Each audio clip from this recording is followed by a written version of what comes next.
तो हेलो दोस्तों, welcome back to our channel. तो आज का टॉपिक है कि हम एक्सेल का यूज़ करके एटीएस एप्लीकेशन ट्रैकिंग सिस्टम कैसे बना सकते हैं जो फुल्ली ऑटोमेटेड हो और ट्रैकिंग करने में इजी हो। और ये ATS tracking mostly sales person और यू कैन से रिक्रूटमेंट में यूज़ होता है मोस्टली, और ट्रैकिंग डेटा। ठीक है, तो मैंने एक्सेल से एक बनाया है, आपको मैं दिखाना चाहूँगा कैसे वर्क करता है। एक्सेल का यूज करके बनाया, मैंने ज़्यादा कोडिंग कुछ खास किया नहीं है। आप एवरी ईच रिक्रूटर का डेटा ट्रैक कर सकते हैं और सबमिशन को भी ट्रैक कर सकते हैं, पर्टिकुलर सबमिशन का भी। तो ज़्यादा समय नहीं लेते हुए मैं दिखाता हूँ आपको कि कैसे आप ये ट्रैकिंग सिस्टम बना सकते हैं। ये मेरा ट्रैकिंग सिस्टम है, ये रहा हमारा एक्सेल डैशबोर्ड। तो आप यहाँ देख सकते हैं, ये डैशबोर्ड है हमारा। ठीक है, तो मैंने सिंपल ही रखा है, ज़्यादा हार्ड नहीं बनाया है, नॉर्मलाइज। जैसे कि मैंने यहाँ पर क्लाइंट नेम डाल दिया है, सबमिशन डिटेल, अन्य पर्टिकुलर क्लाइंट, कितने सबमिशन गए हैं किस क्लाइंट पे, कितने शॉर्टलिस्टेड हुए हैं किस क्लाइंट पे, कितने सबमिशन शॉर्टलिस्टेड हुए हैं, कितने का इंटरव्यू L1 हुआ है, कितने का L1 क्लियर हुआ है, कितने का L2 इंटरव्यू हुआ है, कितने का L2 इंटरव्यू क्लियर हुआ है, और फाइनल राउंड और फाइनल इंटरव्यू क्लियर हुआ है जिसका भी। और जो रिजेक्टेड हुए हैं ऑटोमेटिक यहाँ पर वो रिजेक्टेड, और जो सबमिशन होल्ड हो गए, कुछ आया ही नहीं जिसका, तो वो यहाँ पर डले हुए हैं। ये ऑटोमेटेड है सारा, इसमें मुझे कुछ छेड़छाड़ नहीं करना है, मैं सिंपल रखा हूँ एज ए चीज इसमें।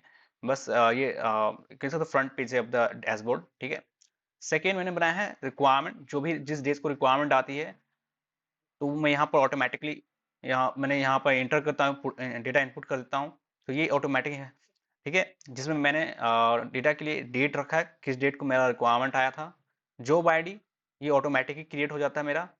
ठीक है, ये ट्रैक करने में इजी होता है, ये जरूरी है।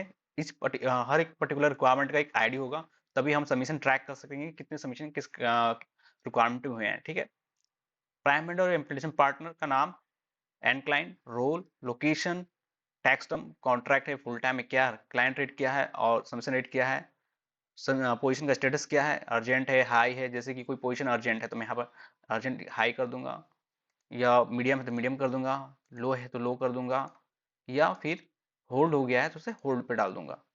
ठीक है, तो आप यहाँ देख सकते हैं सबमिशन काउंट मैंने लिख रखा है कि एक पर्टिकुलर रिक्वायरमेंट में कितने सबमिशन गए, कितने शॉर्टलिस्ट हुए, कितने का ऑफर आया, कितने को रिजेक्ट हुआ।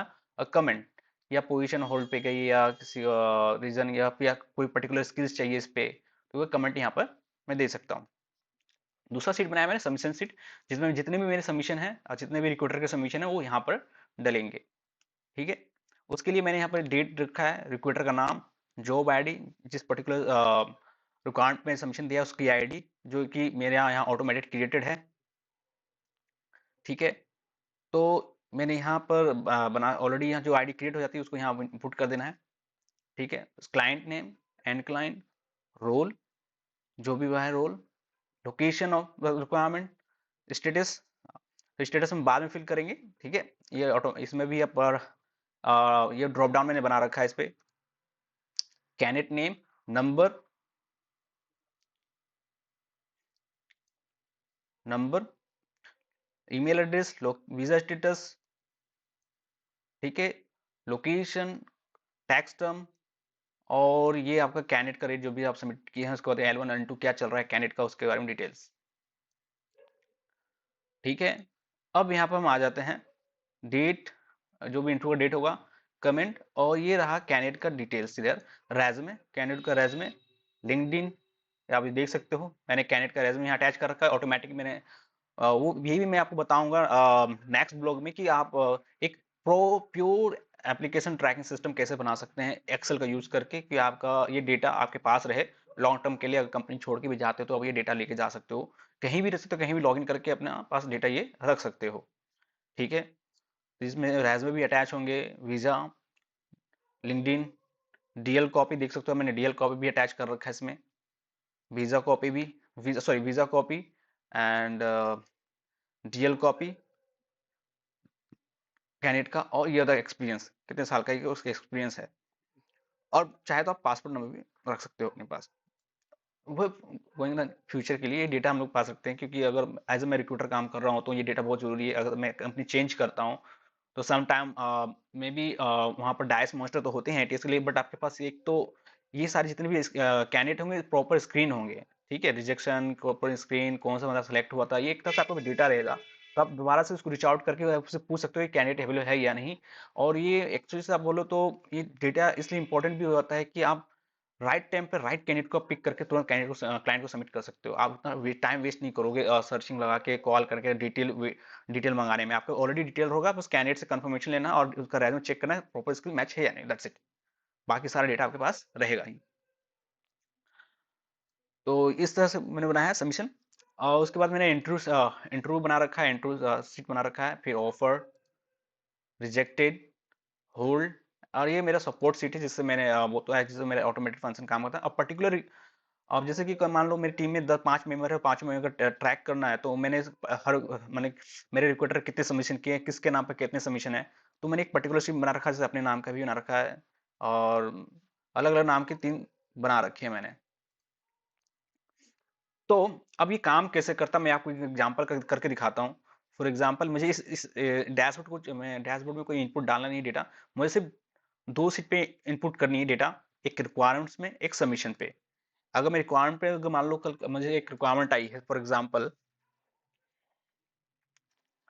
आज कितनी तारीख होगी, या सपोज कर लीजिए मेरे पास आई है आज 15/12/2023 को मेरे पास एक रिक्वायरमेंट आई। देखिए ऑटोमेटिक ये आईडी जनरेट हो गई है। अब किस क्लाइंट की है, सपोज एचसीएल की है, एचसीएल क्रोगर। अब मेरे पास रिक्वायरमेंट आई थी जो senior react developer, position remote थी, ठीक है, C2C थी ये, रेट हमारे पास 85 आई थी, सबमिशन रेट हम मान के चले 75 देते हैं। अब पोजीशन मेरी क्या थी, एक्टिव है, ठीक है। अब यहाँ पे मैं डाल दूंगा कमेंट में कैसे पर्टिकुलर क्या चाहिए, इसमें 12+ CS का कैंडिडेट चाहिए, प्लस और ईस्टर्न साइड का कैंडिडेट चाहिए, ईस्टर्न लोकेशन।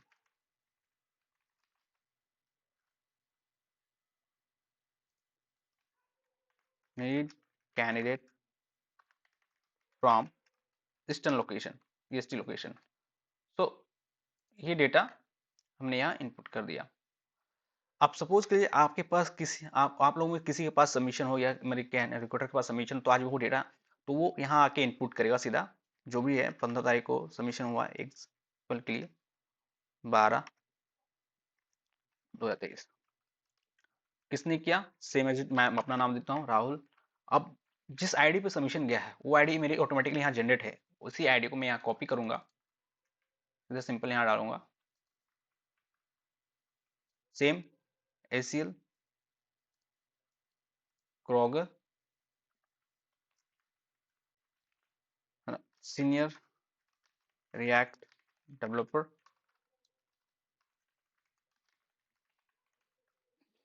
इसको मैं डालूंगा रिमोट, मैंने रिमोट पे सबमिशन दिया है, ठीक है। अब मैं यहाँ जो भी कैंडिडेट सबमिट हुआ सबमिटेड डालेंगे, और बाद में डालेंगे, मैं यहाँ पर डेटा डाल दूँ कैंडिडेट का नाम। सपोज दैट कैंडिडेट का नाम रंजन था, रंजन दास, नंबर आप कुछ भी दे दो, सेम एच डी रख देता हूँ मैं। ये डेटा मेरे पास फिलहाल तो यही है, ठीक है।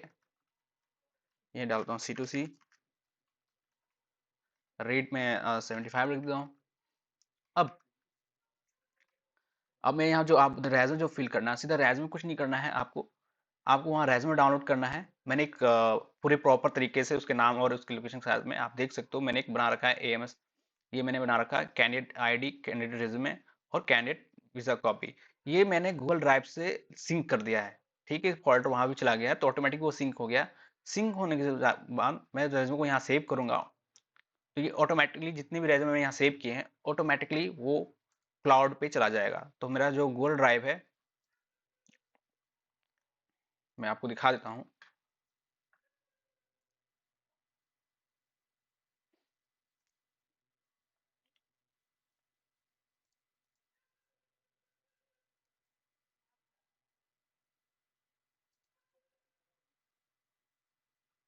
सी, यहाँ पर वो सारे डेटा यहाँ पर मैंने ऑटोमेटिक अपलोड हो जाते हैं, मुझे सिर्फ रेज्यूमे वहाँ पर सेव करना है फॉर्मेट में बना के।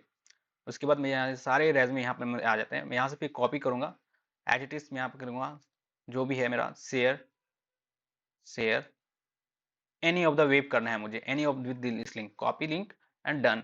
मुझे कुछ करना नहीं है, बस वो लिंक आके यहाँ पर पेस्ट कर देना है।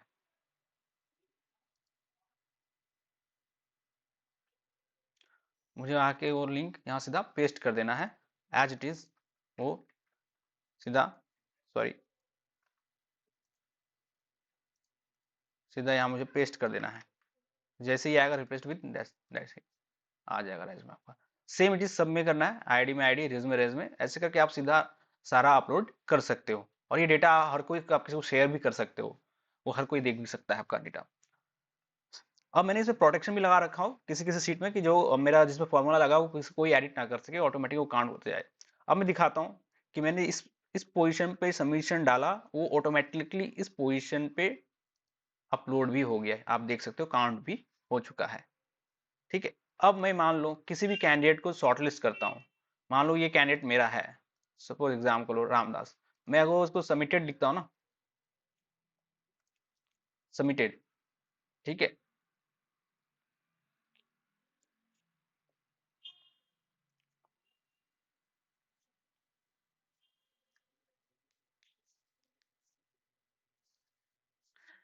ठीक है,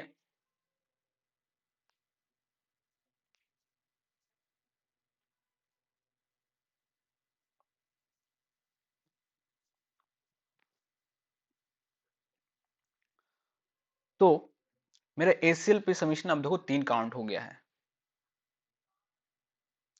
ठीक है, और सबमिटेड भी है। अगर मैं उसी कैंडिडेट को रिजेक्ट मारता हूँ, ठीक है, या शॉर्टलिस्ट करता हूँ, मैं फर्स्टली शॉर्टलिस्ट करता हूँ, जब मैं यहाँ शॉर्टलिस्ट किया तो ये ऑटोमेटिक ग्रीन हो गया, शॉर्टलिस्टेड हो गया, और ये डेटा उठ के सीधा मेरा इंटरव्यू वाले सीट पे आ गया। आप ये देख सकते हो, रिएक्ट डेस रिमोट रंजन दास, ठीक है, और ये डेटा, ठीक है। अब मुझे ये डेटा भी चाहिए ना, इंटरव्यू कब है, L1 है, L2 है, डेटा ये सब चाहिए, मुझे यहाँ इनपुट करने की जरूरत ही नहीं है, मैं सीधा यहाँ पर जाऊँगा, नेक्स्ट नेक्स्ट करूँगा। अब यहाँ मैं डालूंगा इंटरव्यू लेवल, तो मैं डालूंगा L1, डेट ऑफ टाइम मैंने कल की डालता हूँ, तो कल की जो तारीख है, या मंडे की या आज की तारीख 15, 18 तारीख को, 18th, है ना, दिसंबर एट 9 AM EST, मैं ये डालता हूँ। आप ये डेटा जो है मेरा ऑटोमेटिकली इस इंटरव्यू वाली सीट पे आ चुका है, आप ये देख सकते हो, ठीक है। लास्ट में कमेंट भी डालूँ तो कमेंट भी आ जाएगा, तो हमें कुछ करने की जरूरत नहीं, हम सिर्फ ट्रैक करनी कितनी इंटरव्यू चले, किस डेट में चल रही, ये सीट बना रखा है। सेम सिटीज मैं अगर ऑफर भी करूंगा तो ऑफर वाले में चला जाएगा, रिजेक्ट करूंगा रिजेक्ट वाले में जाएगा, होल्ड करूंगा तो होल्ड वाले पे चला जाएगा सबमिशन, ठीक है। तो अभी मेरे पास, अब ये चीज आप यहाँ पे देखो डैशबोर्ड पे भी इस पर्टिकुलर रिक्वायरमेंट पे एक बंदा शॉर्टलिस्टेड भी हो गया है, ठीक है, और उसका L1 भी हो रहा है, L1 भी एक है, यानी एक बंदा शॉर्ट, एक उसका L1 चल रहा है। अगर मैं सेम इट इज सबमिशन पे उसको रिजेक्ट मार दूं, अब ये डेटा मैं यहाँ से हटा दूं, L1 तो क्लियर नहीं हुआ, रिजेक्ट हो गया, ठीक है। अब मैं डेटा यहाँ से हटा दूंगा, मुझे इस सीट पे और भी इम्प्रूवमेंट करने हैं और बाद में जाके मैं करूँगा, तो मैं अब मैं यहाँ से डालता हूँ रिजेक्टेड, तो ये डेटा ऑटोमेटिकली रिजेक्टेड वाले में भी चला गया, रंजन दास रिजेक्टेड, ठीक है। और ये जो रिक्वायरमेंट में भी आएंगे तो यहाँ पे एक रिजेक्टेड काउंट हो जाएगा, और मैं डैशबोर्ड पे भी जाऊँगा तो ऑटोमेटिकली यहाँ डैशबोर्ड पे काउंट हो जाएगा 2, सबमिशन 3 शॉर्टलिस्ट नहीं हुआ, एक भी रिजेक्टेड 2 में चला गया, एक पहले से रिजेक्टेड था रिजेक्टेड चला गया। तो ये मैंने प्रॉपर सीट बनाया है, इसमें और भी वर्क कर रहा हूँ, L2 रिजेक्टेड, L3 रिजेक्टेड, वो भी डालना है मुझे, क्योंकि उसमें डेटा डाला रहता है रिजेक्टेड, और देन L2 रिजेक्टेड, L3 मैंने L1 में कितने रिजेक्ट हुए, L2 में कितने रिजेक्ट हुए, वो डेटा मुझे अभी सीट पर डालना है, वो बनाऊंगा बाद में। फिलहाल मैं अभी इसी पे वर्क कर रहा हूँ, वो आगे चल के मैं और इम्प्रूवमेंट करूंगा सीट पे, ठीक है, और एक पर्टिकुलर सीट पे बनाऊंगा। तो गाइज होप ये वीडियो पसंद आया होगा, अगर आपको ये सीट चाहिए, एक्सेल शीट चाहिए आपको, प्लीज़ मेरे वीडियो पे लाइक करें और कमेंट करें कि हाँ मुझे ये सीट चाहिए, ऑटोमेटेड सीट चाहिए, वो आपके लिए वर्ती है। तो प्लीज़ कमेंट पे लिखें, और या तो मैं ईमेल पे मुझे कांटेक्ट करने की कोशिश करें, मेरा ईमेल एड्रेस वहाँ डला हुआ है, ठीक है। तो प्लीज़ गाइस सपोर्ट कीजिए हमारी वीडियो को। नेक्स्ट वीडियो में मैं बताऊंगा कि फुल्ली ऑटोमेटेड ये डैशबोर्ड कैसे बनानी है आपको, प्रॉपर स्क्रैच से बताऊंगा। और जो भी कमियां हैं इस सीट में उस वीडियो में पूरी कंप्लीट कर दूंगा कि कैंडिडेट रिजेक्शन, टू रिजेक्शन, और कुछ और न्यू चीज़ ऐड भी करूंगा इस पे, अगर इन फ्यूचर ऐड करना होगा तो वो भी मैं वीडियो लेकर आऊंगा। तो प्लीज़ हमारे चैनल को सब्सक्राइब कीजिए एंड सपोर्ट कीजिए। Thank you, have a nice day.